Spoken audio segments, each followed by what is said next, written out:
Pessoal, seguinte, Nicolas Ferreira, deputado federal eleito em Minas Gerais, que é uma vergonha, não sabe qual que é o papel ou finge não saber qual que é o papel de deputado federal, vive com lacradinha, aprontando barraco na Câmara dos Deputados, enfim, mas ele foi condenado. Eu vou trazer detalhes para vocês de uma condenação, se deu mal, e quando ele está mal, muita gente acaba gostando disso. Vou falar sobre, mas antes eu quero pedir a sua ajuda. Se chegou no canal Cortes do Politizando, não está inscrito e puder, se inscreva, ativa aí o sininho da notificação, deixa like se gostar do vídeo. Se não gostar, faz parte, manda o dislike, comenta, compartilha, espalha para que mais pessoas venham para cá, porque aqui a gente também luta por um Brasil melhor. Bora pro vídeo. Pessoal, vamos falar aqui começando do deputado federal Nicolas Ferreira, que é do PL de Minas Gerais, meu estado, eu sou de Uberlândia.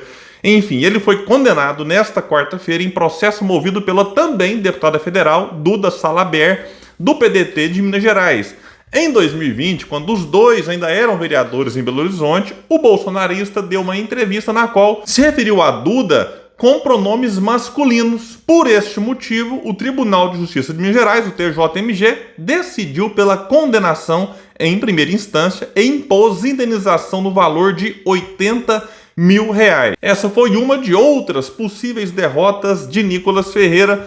Lembrando aqui que em novembro de 2020, ao jornal Estado de Minas, Nicolas afirmou: "Eu ainda irei chamá-la de ele. Ele é homem. É isso que está na certidão dele, independentemente do que ele acha que é", se referindo a Duda Salabert. Após a declaração, a então vereadora entrou com uma ação por injúria racial e indenização por danos morais, julgada procedente pelo TJMG. E no trecho da sentença tem lá, por exemplo, assim, se as pessoas transgênero têm direito de se apresentar à sociedade da forma como se enxergam, logo, também têm direito de ser tratadas e respeitadas por terceiros de acordo com sua identidade de gênero. A negativa de reconhecimento da identidade de gênero configura, portanto, ato ilícito passível de responsabilização por dano moral. E a sentença diz mais: no caso dos autos, a autora, conhecida professora e ativista pelos direitos dos transexuais em Belo Horizonte e no Brasil, de vez que eleita deputada federal nas eleições de 2022, vem há anos se apresentando perante a sociedade como mulher, tendo inclusive alterado seu assentamento civil para constar mudança de nome e sexo para o feminino. E aqui um juiz, o José Ricardo Santos de Freitas Veras, da 33ª Vara Civil, diz ainda outras questões aqui. Diz que os fatos narrados são incontroversos e estão acompanhados de documentos que comprovam as palavras proferidas pelo requerido, que, por sua vez, não nega os acontecimentos, mas sustenta estar amparado pelo direito à liberdade de expressão e à manifestação religiosa. Contudo, diz o juiz, tais direitos, assim como todos os direitos fundamentais, não são absolutos e podem ser restringidos quando colidirem com outros direitos. Bom, essa discussão aqui do Nicolas recentemente se envolveu numa polêmica sobre questão de banheiro, também sobre a prática de mulheres trans não poderem praticar esportes com mulheres que não são trans. Essa de banheiro e esporte é uma outra discussão.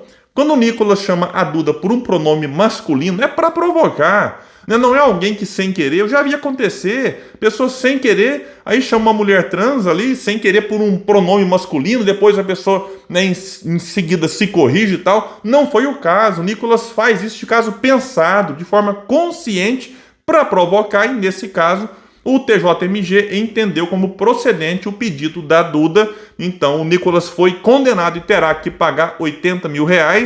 E assim, ele certamente vai recorrer, vamos ver como é que vai ficar isso aqui para frente. Mas nos últimos dias ele esteve envolvido em outra polêmica. Antes até de falar da outra polêmica, deixa aqui embaixo qual que é a opinião de vocês sobre isso. A opinião de cada um aqui é muito importante. E recentemente ele teve aí uma outra polêmica, já que ele foi eleito vereador em 2020, beneficiado por um crime cometido pelo partido dele na ocasião, o PRTB. O TSE reconheceu que esse partido fraudou a cota de gênero durante as eleições de 2020 em BH. Com isso, Unner Augusto, que era suplente de vereador e assumiu a cadeira quando Nicolas assumiu lá como deputado federal, perdeu o cargo. Só para a gente ver a situação. O partido do Nicolas colocou-lhe candidatas laranjas só para preencher a cota e isso aqui configurou crime reconhecido agora. Se a justiça não tivesse demorado tanto, né, demorou aí, né, mais de 2 anos, 2 anos e meio praticamente, para reconhecer isso. Que absurda a lentidão, né, da nossa justiça. Se não tivesse demorado tanto, o Nicolas teria ele perdido o mandato. Né? E aí, se fosse uma decisão muito rápida, porque isso aqui era evidente, tinha que ter uma estrutura para averiguar isso aqui com uma rapidez muito maior. Já pensou? Isso aqui, opa, você conseguiu ali ver que de fato eram candidatas laranjas, né? É fácil perceber isso. E se fosse o caso, o Nicolas nem teria assumido como vereador, mas não. Assumiu, ficou lá praticamente 2 anos, ganhando visibilidade, inclusive na tribuna da Câmara de Vereadores, com muitas polêmicas. Era um vereador que, enfim, vivia com lacradinha, tanto lá em Belo Horizonte, como nas redes sociais, e agora como deputado federal. É inacreditável o nível, né, da política brasileira, né, que a gente sempre torce para melhorar, e aí vê Nicolas Ferreira, né, um vereador com a postura ridícula em Belo Horizonte, nas redes sociais, receber quase 1,5 milhão de votos, sendo deputado federal com mais votos nas eleições de 2022. Então é um caso para a gente parar, pensar, para ver, né, o rumo da política brasileira, que, olha, tá realmente muito preocupante. Então é isso, quem puder, espalhe o vídeo, bora trazer mais pessoas para esse espaço, porque aqui a gente luta por um Brasil melhor.